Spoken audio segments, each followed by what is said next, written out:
अगर ऐसा होता है तो ये भारतीय जनता पार्टी के सपनों पे एक तरीके से कहा जाए बहुत बड़ा कुठाराघात होगा, क्योंकि भारतीय जनता पार्टी ये सोच रही थी कि नीतीश कुमार का स्वास्थ्य अब खराब है और जनता दल यू पर कब्जा कर लिया जाएगा, और इसी तरीके से उसने तैयारियां शुरू कर दी थी। तो इसका जवाब नीतीश कुमार की तरफ से दिया जा रहा। तो यानी बिहार में राजनीति बहुत दिलचस्प है। भारतीय जनता पार्टी का अपने दम पर बिहार में सरकार बनाने का सपना मुझे लगता है कि अभी भी पूरा होने वाला नहीं है। दिल्ली में भले ही उन्होंने किसी तरीके से 27 साल बाद सत्ता में वापसी कर ली हो, लेकिन बिहार में वो अपने दम पर सत्ता में नहीं आ सकते। इसलिए बीजेपी की मजबूरी है, नीतीश जरूरी है। ये बीजेपी के लिए संकट पैदा हो गया है, लेकिन वो नीतीश कुमार से पल्ला भी झाड़ना चाहते हैं और अपने दम पर अकेले सरकार बनाना भी चाहते हैं, जो फिलहाल जो लगता नहीं है कि ऐसा कुछ कर पाएंगे। तो वो महाराष्ट्र मॉडल अपनाना चाहते हैं ताकि नीतीश कुमार को कम सीटों पर लड़ाकर महाराष्ट्र जैसी चीज़ें की जा सकें। लेकिन नीतीश कुमार इसको समझ गए और वो यही दबाव बना रहे हैं कि महाराष्ट्र फॉर्मूला बिहार में लागू नहीं होगा। ये बात बीजेपी अच्छे तरीके से समझ ले, तो इसके लिए जो है नीतीश कुमार ने दबाव शुरू कर दी। जी बिल्कुल, लगातार जेडीयू की तरफ से यही कहा जा रहा है कि 25 से 30 एक बार फिर नीतीश, और ये साफ है कि चाहे नीतीश महागठबंधन के साथ जाएं या नीतीश एनडीए के साथ रहें, सीएम तो वो ही बनेंगे और सीएम की कुर्सी तो वो किसी कीमत पर नहीं छोड़ेंगे। ये बात साफ हो गई है। और उसके बाद उन्होंने आगे का अपना प्लान भी तैयार कर दिया है कि वो जब नहीं इस राजनीति में सक्रिय नहीं रह पाएंगे तो उसके बाद उन्होंने अपने बेटे को कमान संभालने की पूरी तैयारी यहां पर कर ली है। यानी जेडीयू को खत्म करने के सपने, चाहे अगर वो बीजेपी देख रही हो या दूसरे कोई दल देख रहे हो, तो वो सपना पूरा नहीं हो पाएगा। ये भी संकेत साफ साफ नीतीश कुमार की तरफ से दे दिए गए। और इसी बीच जब पीएम मोदी पहुंच रहे हैं और रैली है आज उनकी, तो उसको लेकर तेजस्वी यादव ने किस तरह से उन पर हमला बोला है, तो पहले उसको सुन लेते हैं। क्या लग रहा है कि बिहार में चुनावी देखिए, बिहार का चुनाव है और एकमात्र चुनाव सिर्फ बिहार में ही होने वाला है इस साल में।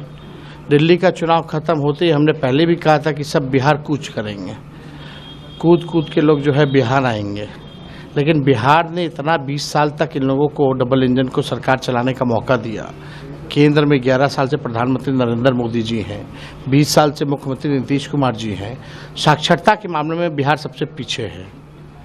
प्रति व्यक्ति आय और प्रति व्यक्ति निवेश में बिहार सबसे पीछे है। किसानों के आय में बिहार जो है सबसे पीछे है।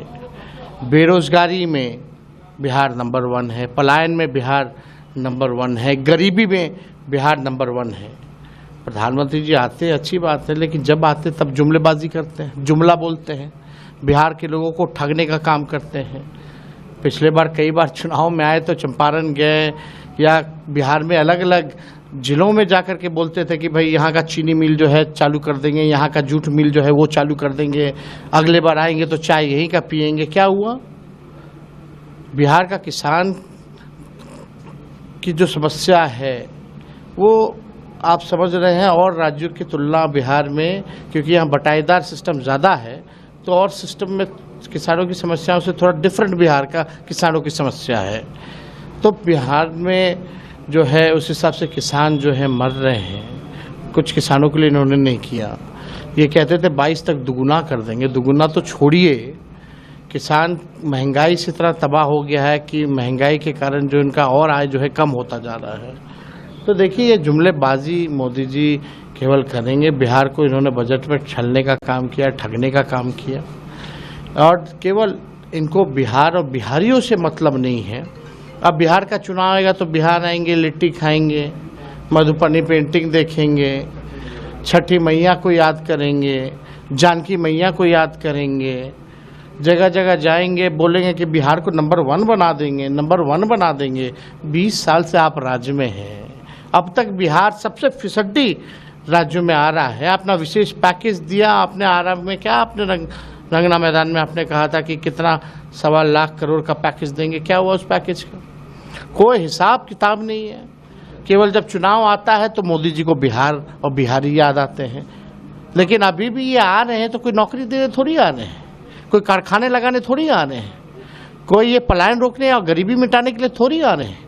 ये केवल आ रहे हैं बिहार की जनता को भ्रमित रखना, चुनाव को मैनेजमेंट कैसे हो, यहाँ आ करके कुछ लोगों को इंस्ट्रक्शन देना कि इस तरह से काम हो, ये हो, चुनाव मैनेजमेंट करा जाए, यही काम है और कुछ नहीं। बहुत सारे घोषणा भी करने वाले हैं कहा जा रहा है। तो घोषणा छोड़िए ना, पहले का क्या घोषणा रहा, सब जुमलेबाजी है।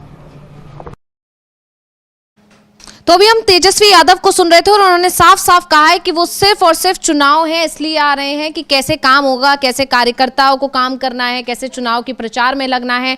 और जब उनसे ये भी पूछा गया कि घोषणाओं को लेकर आपको क्या लगता है, तो उन्होंने कहा कि आगे की घोषणाओं की क्या बात करें जब पुरानी ही पूरी नहीं हुई है। तो लगातार तेजस्वी यादव बिहार में विकास की बात करते हैं, विकास कार्य को लेकर सवाल पूछते हैं, जंगल राज को लेकर भी कई बार हमलावर रहते हैं। तो तेजस्वी यादव एक विपक्ष के नेता के तौर पर अपना पूरी तरह से कर्तव्यनिष्ठ है और उसको ही लेकर उन्होंने पीएम मोदी से कई सवाल पूछे और नीतीश कुमार पर भी कहीं ना कहीं निशाना साधा। लेकिन बड़ी बात यह कि नीतीश कुमार को लेकर उनके जो तेवर थे वो बहुत तल्ख नजर नहीं आए, या कहें कि उनके बारे में बात करने से वो बचते हुए ही दिखाई दिए। और इससे भी एक तरह से संकेत ये जाता है कि आरजेडी पूरी तरह से अपना मन बनाकर बैठी है कि अगर नीतीश कुमार इधर आते हैं तो दरवाजे खुले रहेंगे। और ये बात लगातार आरजेडी के बयानों की तरफ से, आरजेडी की तरफ से, चाहे वो लालू यादव हो या फिर भाई वीरेंद्र सिंह हो या वो तेज प्रताप हो या तेजस्वी यादव हो, सबके बयानों से ये बात साफ हो रही है कि नीतीश कुमार का इंतजार हो रहा है महागठबंधन में और बस फैसला नीतीश कुमार को लेना है। लेकिन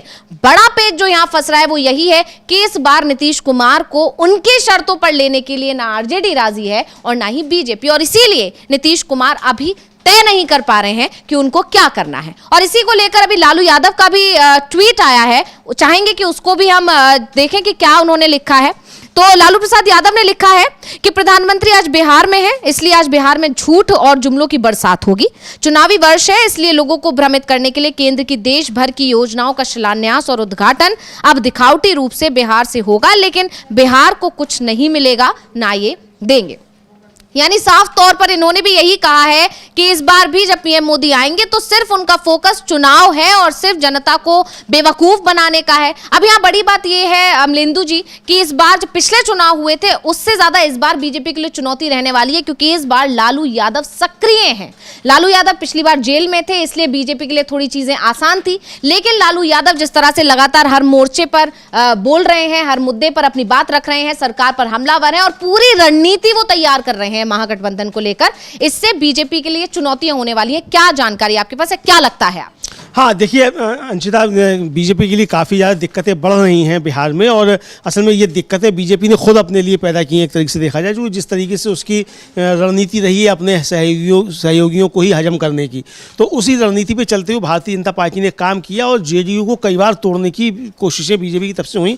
ऐसा आरोप खुद जो था वो नीतीश कुमार ने लगाया था, चूँकि जब वो इंडिया गठबंधन में यानी महागठबंधन जब था, आए थे जब उसमें शामिल, तो तेजस्वी यादव का कहना यही है कि उन्होंने यही कहा था कि हमारी पार्टी तोड़ने की कोशिश की जा रही है, तो इसलिए वो आए थे और आकर उन्होंने राबड़ी देवी से माफ़ी भी मांगी थी कि भाई अब हम जो है